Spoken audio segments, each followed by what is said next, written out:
It's a love story about the unwavering support and hope this Stone Mountain mother has for her son.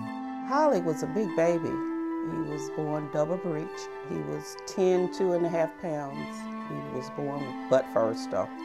The youngest of 3 sons, Haile Watson was born to a loving, working-class family who moved from Long Island, New York to Georgia when he was just 12 years old. Over the years, the close-knit family's unbreakable bond seemed to only strengthen through times of both triumph and distress. His dad had gotten shot on the job. Charles was a police officer, and so, you know, growing up, Charles was always there. Having his father home with him created not just a bond between father and son, but also birthed a sense of security and confidence in the shy kid who used his talent for swimming as his way to stand out. So when his father died of a sudden heart attack after achieving his own physical challenge in climbing to the top of Stone Mountain, Haile lost a large part of himself. He spoke at his dad's funeral. My other kids, they weren't able to do it. But Haile got up and he spoke. He was just saying that his dad always told him to really just get up and do something, always move, always go.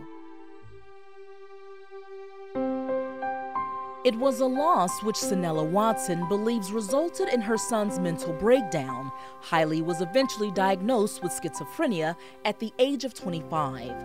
That diagnosis resulted in Haile losing his job as a truck driver in a series of incidents exhibiting what Senella could only describe as odd behavior. I think it was like mid-October.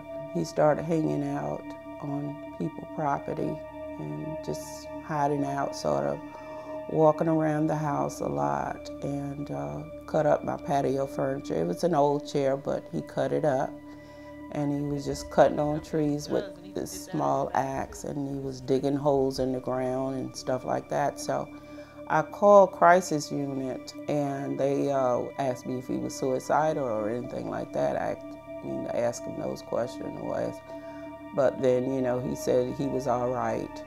And then he was standing on the side of the house, and I went, and it was leaves there in a container, you know, and he said, "Ma, I feel like I want to set this on fire." So that just really, I just came back inside. I said, "Oops, that's it, I better call." I just felt that his psychosis had gotten worse because he wasn't being medicated or anything, hadn't gotten any treatment. That's what I felt. I felt that I was like, needed to really get help for it. Someone out there, somewhere could help him, and that's why I called the crisis unit, thinking that they would help him, but they came out with the police officer. The mobile crisis unit came out with the police officer. Haile wouldn't cooperate. According to mental health experts, patients dealing with schizophrenia often suffer from bouts of paranoia, delusions, and hallucinations. I believe that Haile thought I was having him locked away when they put the handcuffs on him, and then they searched his pockets. And they just took him out of here, and he'd had no ID, no money, nothing. Full of angst, distraught about her son's well-being, Senella says she anxiously did what any good mother would do at this time. She went to visit Haile to make sure he was okay and to offer him the support and comfort only a mother can offer her child. He didn't want to see me. And then that Monday I went back again, and he didn't want to see me either. So I stayed from lunchtime until dinner time, hoping that he would see me. Everybody going to see their child but me, so I felt like I just wanted to cry. After a weekend stay at the crisis center, Haile was transferred to Georgia Regional for the second time in as many months. For reasons still under investigation, Haile left Georgia Regional just hours after being transferred there.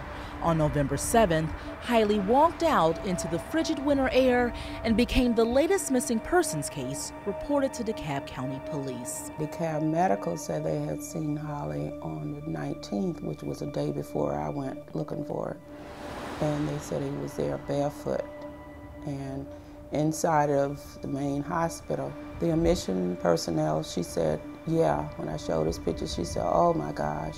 She said, I saw him yesterday. They sent Haile away. She said he had on no shoes. The former swimming champion was missing for nearly 4 months. For Senella, it was a total of 15 weeks and 3 days full of sleepless nights and helpless thoughts.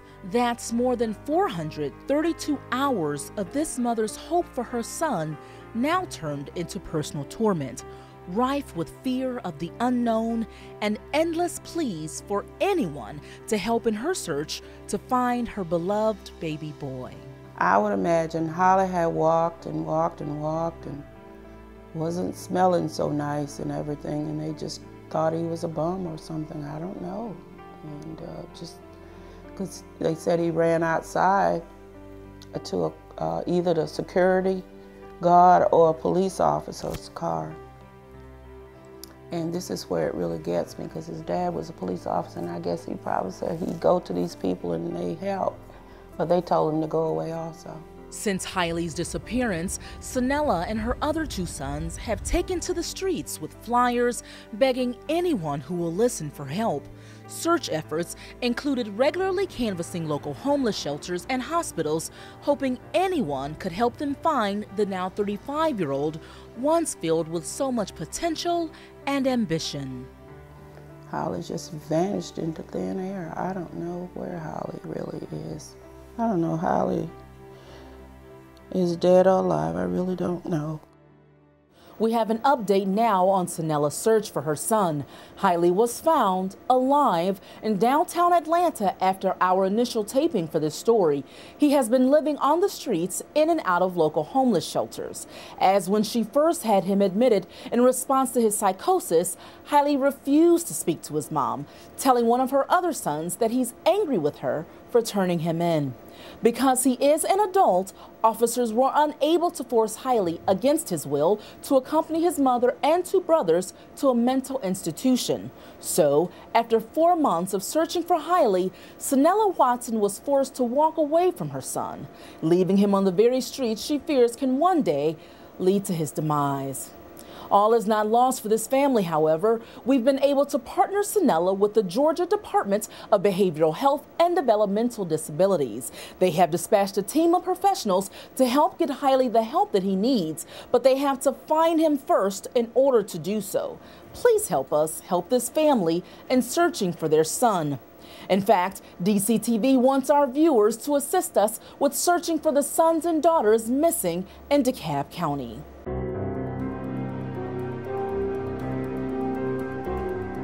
We will regularly feature the faces of DeKalb County's own missing right here on DCTV, Channel 23. If you think you have any information leading to where Haile Watson or any of the other sons and daughters featured may be, we ask that you contact the authorities immediately. We also ask that you remember the words of Senella Watson when you look at the sons and daughters featured here on DCTV. As she says about her own son and her pleas for help, he belongs to someone.